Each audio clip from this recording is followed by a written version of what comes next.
Hello, this is the 173rd edition of Catch of the Day, available on the Branch Talk YouTube channel.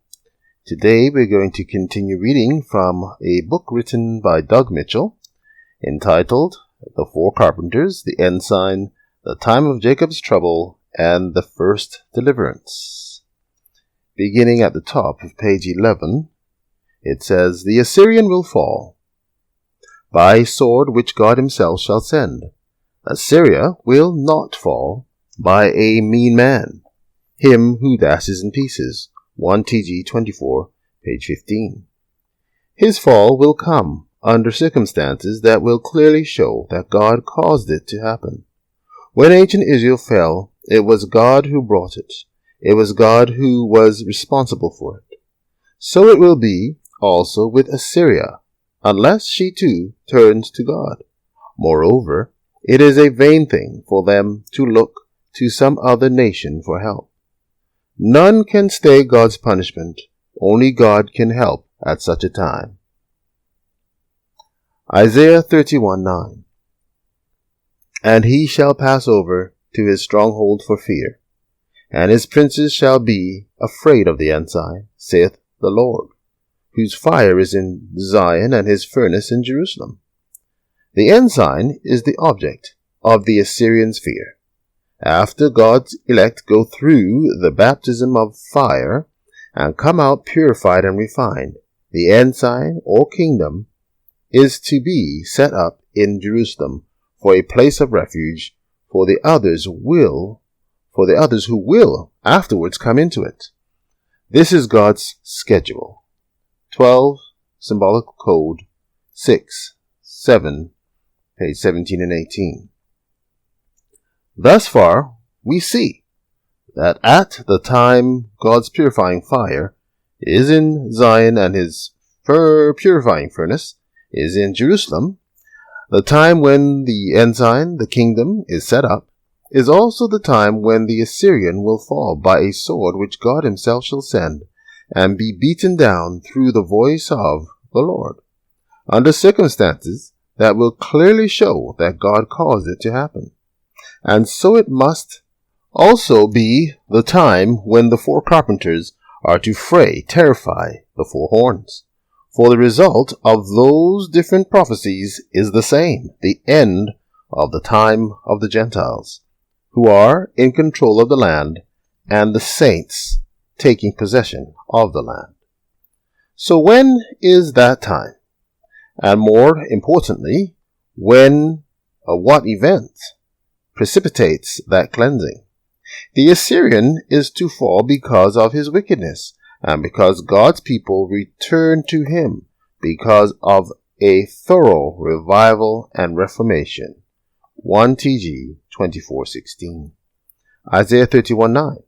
"And he shall pass over to his stronghold for fear, and his princes shall be afraid of the ensign, saith the Lord, whose fire is in Zion, and his furnace in Jerusalem." All these calamities overtake the Assyrian as soon as God's people turn to him, as soon as they cast away their idols. 1 TG 24:16. What we learn from those statements is that the cleansing of the land is dependent upon the revival and reformation of the church, the purifying fire that is to be in Zion, and the purifying furnace that is to be in Jerusalem are to be in the church while she is still in the wilderness, before they are manifest in the land. That is, the Lord's coming to his temple and sitting as a refiner and purifier of silver, and he shall purify the sons of Levi and purge them as gold and silver, as described in Malachi 3, does the same work for the church while she is still in the wilderness, as it will do for those who join the church after her purification and return to the land. Why did Brother Hardif think that the four carpenters are Gentiles and a part of the four horns? There are a few different reasons why those seeming discrepancies exist in Brother Harder's comments. He first wrote of his understanding of the four horns and the four carpenters of Zechariah 1, 18-21 in 1932. Shepherd's Rod, page 260. And then later in the early 1940s and in 1946. That is, he began to write on the subject before the Jews returned to Palestine in 1948 and gained the partial control of Israel they have today. At that time, a number of people, many who are Gentiles, were working to secure a portion of Palestine as a homeland for the Jews. Moreover, he wrote on this subject through the time of World War II and thereafter, and through the time when the Jews who were formerly given a portion of the Promised Land through the efforts of the United Nations, in particular the U.S., England, and allies, the Assyrian, in 1948.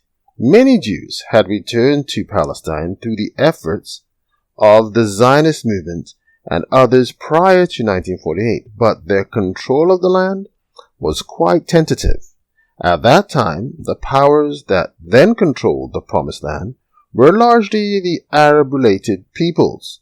But as of 1948, when the State of Israel came into existence, those who exercised control over the land included not only the Arabs and Jews, but also those who are represented in the United Nations, which include the descendants of those four horns. Take care.